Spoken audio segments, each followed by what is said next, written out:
So Mairi, as part of your ongoing education in periodontology, which I know has seen you travel and continue to travel across Europe and beyond, you're undertaking some research here in the clinic and out with. Tell us a little bit about that.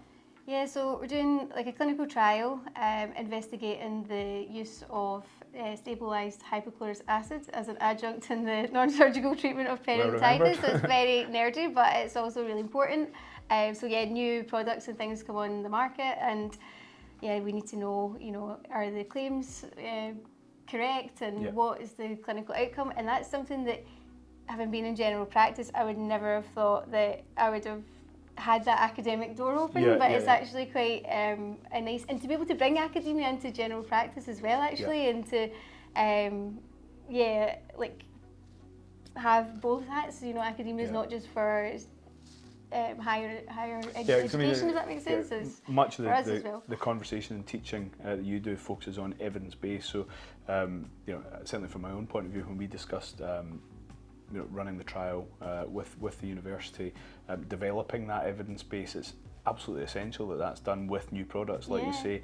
Will that be, all being well with this new trial, will that replace any aspects of your periodontal therapy, or will it be, as you mentioned, adjunctive to?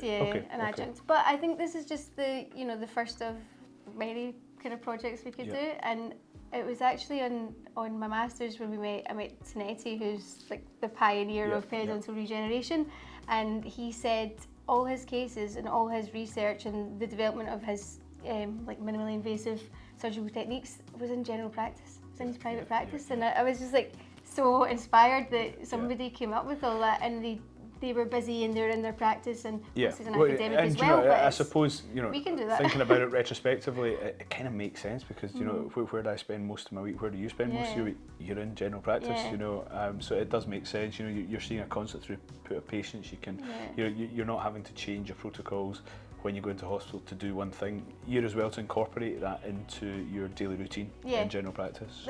You've got the volume of patients as well to work with, and you just try every time trying to do something better. You're always trying to achieve perfection, and I know you're the pinnacle of that with implants, and that you're just always trying to seek this perfect. I think you've got to, and I think striving for that, for the benefit ultimately of the patients under our care is vitally important, and I know in terms of, again, general practice, it's far easier for us to set up.